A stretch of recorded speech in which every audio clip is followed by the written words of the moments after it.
Morning, dear students. How are you? I hope you are good and fine at your places. I am Hemlata Vasist, your SST teacher. Today in this video, we will discuss about the reconstructions. Okay. Last video में हमने देखा था कि किस तरीके से जो Hitler की जो पावर है वो राइज होती है, उसके बाद वो जो डेमोक्रेसी का डिस्ट्रक्ट कर देता है, उसको ख़त्म कर देता है। फिर रिकंस्ट्रक्शन में हम देखते हैं कि किस तरीके से वो एक पुनर्निर्माण करता है। रिकंस्ट्रक्शन दैट मीन्स पुनर्निर्माण। Hitler assign the responsibility of economical recovery to the economist Hjalmar Schacht, who aimed at the full production and full employment through a state-funded work creation program. This project produced the famous German superhighways and the people's car, the Volkswagen. अब देखो क्या करता है बेटा, Hitler जो है वो economical जो सिचुएशन थी जर्मन की, उसको दोबारा से ट्रैक पे लेके आता है। रिकवर टू द इकोनॉमिक्स उसको दोबारा से लेके आता है और हॉलमार को वो उसको दे देता है कि हॉलमार इसको दोबारा से रिकवर करेगा।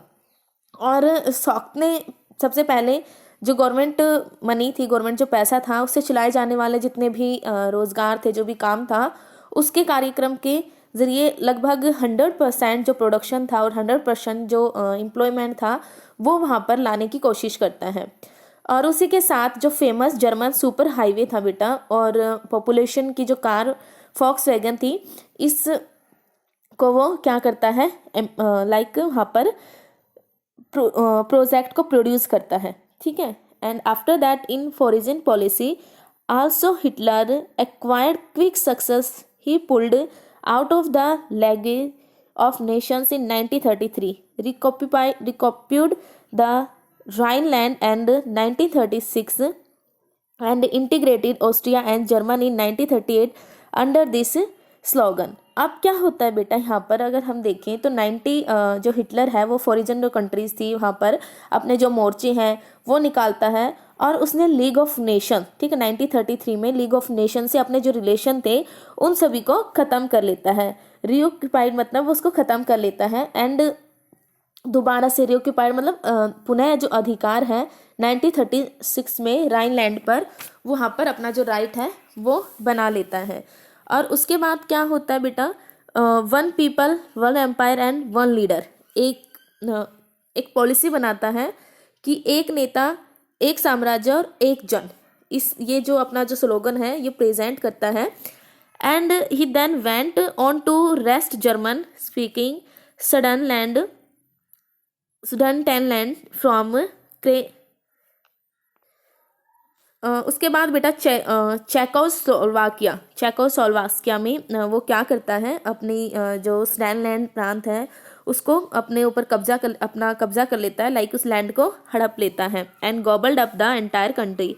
In all this he had the unspoken spot of the England which had considered the Vercelli verdict too harsh. These quick success at home and abroad seem to reverse the dignity of the country. और इसी के साथ बेटा उसको काफ़ी ज़्यादा England से जो सपोर्ट है वो भी मिल जाता है। ठीक है, इसी टाइम पीरियड पर, during this time period England से उसको सपोर्ट मिल जाता है, क्योंकि जो इंग्लैंड था बेटा वहाँ पर इंग्लैंड की जो नज़र थी, उसकी वर्साई की जो ट्रीटी हुई थी उस पर जर्मनी के साथ लाइक जो भी गलत हुआ था वो उसको बहुत ही अच्छे से जानता था। और इसी वजह से वो डोमेस्टिक और जो फॉरेन जो मोर्च हैं वो बहुत ही जल्दी करता है। और इस तरीके से उसको लाइक वहाँ पर जो चेंज है, डेस्टिनी होता है, नियति, अब ऐसा लग रहा था कि चेंज होने वाली है, वहाँ पर जितनी भी बेरोजगारी थी, भूखमरी थी, वो दूर होने वाली है। Hitler did not stop here. अब हिटलर सिर्फ यहीं तक नहीं रुकता। अगर हम बात करें, socket had advise Hitler against investing hugely in rearmament as the state still ran on deficit financing. Jewish people, however, had no place in Nazi Germany. Sharks had to leave. Hitler chose war as the way out of the approaching. अब क्या होता है बेटा, next paragraph में बताया गया है कि हिटलर जो है भाई वो यहीं पे नहीं रुकता, वो और भी आगे बढ़ना चाहता है। और हिटलर को शाखेत की जो आर्मी थी या उसके जो वेपन्स थे उस पर ज़्यादा खर्च ना करने की एक वहाँ पर उसको सजेशन मिलता है कि भाई वो ज़्यादा सेना पर, वेपन्स पर पैसे खत्म ना करे। लेकिन एहतियात जो पसंद जो लोग थे नाज़ी जर्मनी में कोई जो स्थान न था, इसीलिए शाकित को उसके लेवल से हटा दिया जाता है कि भाई जो लोग हैं उसको पसंद नहीं करते हैं और उसको हटा दिया जाता है। अब जो इकोनॉमिकल जो क्राइसिस था, आर्थिक जो संकट था बेटा, उससे निकलने की हिटलर ने क्या किया, जो वॉर है, जो युद्ध है, उस ऑप्शन को चूज कर लेता है और अपना जो साम्राज्य है, Hitler choose war as a way out of the approaching, आगे बढ़ने के लिए वो जो युद्ध है उसको अपना लेता है। And after that resources were the accumulated through expansion of territory. In September 1939, Germany invaded Poland. This started a war with France and England. In September 1940, a Tripartite Pact was signed between Germany, Italy, and Japan, strengthening Hitler's claim to international power. Puppet regimes supportive of Nazi Germany were installed in a large part of Europe. By the end of 1914, Hitler was at the pinnacle of his power. अब क्या होता है बेटा, देखो अब वो ना दोबारा से युद्ध करता है। सेकेंड जो वर्ल्ड वार होता है ना वो हिटलर के दौरान होता है।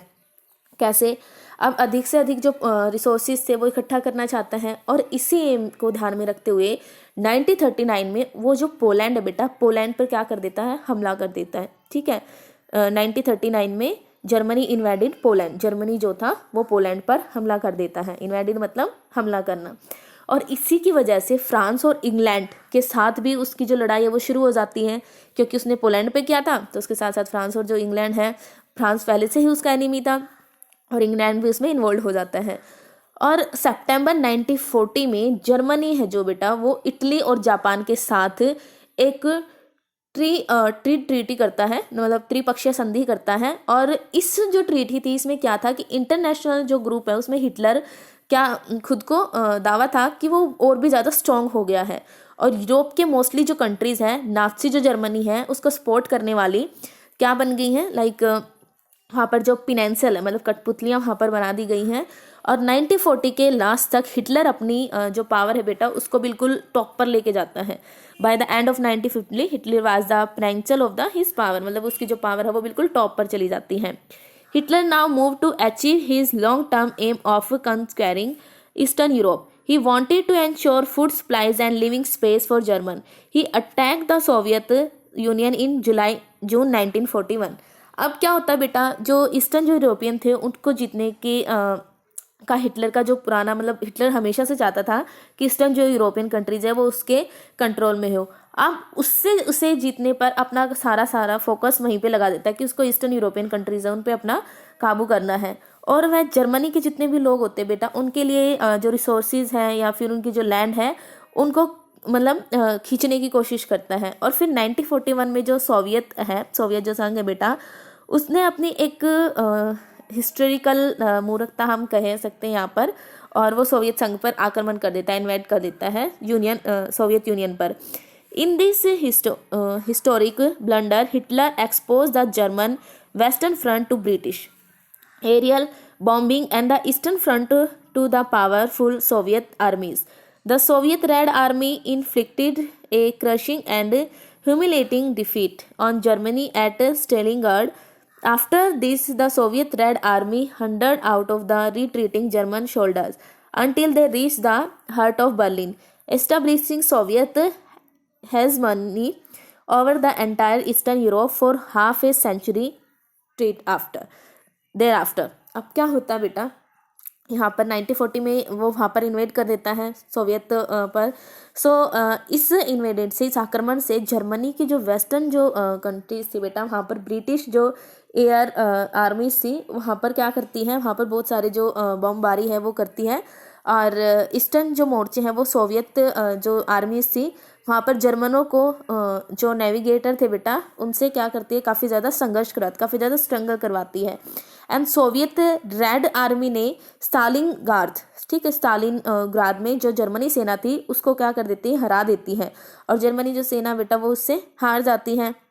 ओके, और सोवियत रेड जो आर्मी थी वो पीछे हटते हुए जो जर्मनी जो आर्मी थी उसको मतलब जब वो पीछे की तरफ जा रहे थे कि भाई हम इनसे नहीं जीत सकते हैं, तो उनका वहाँ तक पीछा करती है और लास्ट में बर्लिन के बिल्कुल बीचों बीच वहाँ पर जा कर के रुकते हैं, फिर उनमें लड़ाई होती है।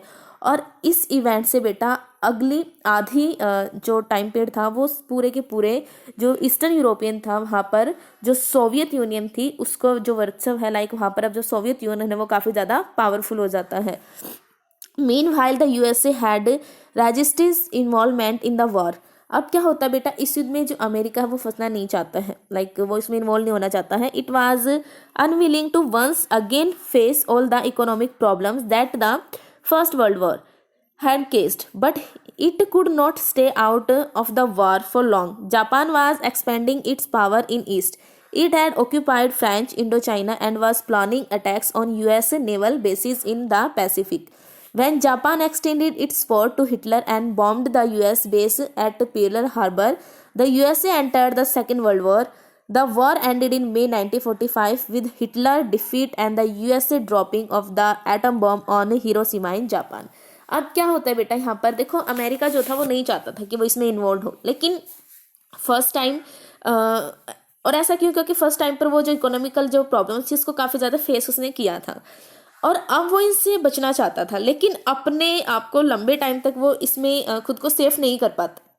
ईस्ट में जो जापान है वो काफ़ी ज़्यादा पावरफुल हो चुका होता है और जापान ने फ्रेंच इंडो चाइना पर अपना जो कंट्रोल है वो कर लेता है और पैसिफिक जो ओशियन है वहाँ पर अमेरिकन जो नेविगेशन थे, अमेरिकन नेविगेशन जो आर्मी थी उस पर मतलब अब वो वहाँ पर क्या करता है, जो जापान था वहाँ पर अपना कंट्रोल करना चाहता है। जब जापान ने हिटलर को सपोर्ट किया और पाल हार्बर पर जो अमेरिकी थे उनके जो भी ठिकाने थे, उनकी जो बमबारी थी, उनको अपना जो निशाना बनाता है, तो अमेरिका भी बेटा अब मतलब वो चाहता नहीं था लेकिन अब ऐसा लग रहा था जैसे उसको फोर्स किया जा रहा है, वो उसमें इन्वॉल्व हो जाता है और 1945 में जो हिटलर है बेटा वो हार जाता है क्योंकि अमेरिका के पास इस टाइम पर न्यूक्लियर पावर थी और वो न्यूक्लियर जो पावर थी बेटा वो जापान के 2 शहर हिरोशिमा और नागासाकी पर अपने जो न्यूक्लियर बॉम्ब थे वो गिरा देते हैं। Okay, and after that from this brief account of what happened in the Second World War we now return to Helmuth and his father story, a Nazi criminal during the war. अब देखो हमने starting किया था जो हेमलुथ थे उसके father की death से स्टोरी शुरू हुई थी, तो दोबारा से हम इसके पास आ जाते हैं क्योंकि अब यहाँ पर वही सिचुएशन आ जाती है जो हेलमुथ था, हेलमुथ की स्टोरी में हमें बताई गई थी। So now the time of the Nazis destroy. अब जो टाइम था बेटा वो कौन सा था, द नाजीज वर्ल्ड व्यू, कि जो नाजीज थे वो विश्व को कैसे व्यू से देखते थे। The crime that Nazis committed were link to a system of belief and a set of practice. अब जो अपराध नाजियों ने किए थे वे स्पेशल टाइप के थे, इससे जो रिलेशंस थे वो बहुत ही ज़्यादा खराब हो गए थे। Nazis ideology was synonymous with Hitler world wide. According to this, there was no equality between people but only a racial hierarchy in this view bond. Blue-eyed, Nordic German Aryans were at the top while Jews were located at the lowest rung. They came to be regarded as an anti-race, the arch enemies of the Aryans. अब क्या होता है बेटा, यहाँ पर जो Hitler है, Hitler के व्यू से वर्ल्ड व्यू से जो नाजीज है उनका जो थॉट्स थी वो साइनोमियंस थी, मतलब कि पर्यायवाची थी, और हिटलर के व्यू से जो पूरा का पूरा जो समाज था बेटा वो कैसा था, वो अच्छा या फिर बुरा था। इसी सोसाइटी को किसी भी जो सोसाइटी थी नाजीज उसको इक्वली राइट नहीं था। इसमें निचली जो लोवेस्ट जो लेवल थे, लाइक उसमें जो जैविस से और अपर वाले पे ब्लॉन्ड, नीचे वाले पर कौन आते थे, जैविस, और नीचे ऊपर वाले पे जैव्स, और ऊपर जो लेवल था, अपर जो लेवल्स था उसमें कौन थे, ब्लॉन्ड, ब्लू आइज वाले, नॉर्डिक जर्मन, ये सब इसमें आते थे। और जो आर्यंस थे बेटा, आर्यंस के जो काफ़ी ज़्यादा जो एनिमीज थे वो थे जेव्स को मानते थे। आर्य जो थे वो अपने जो दुश्मन थे वो जेव्स को मानते थे।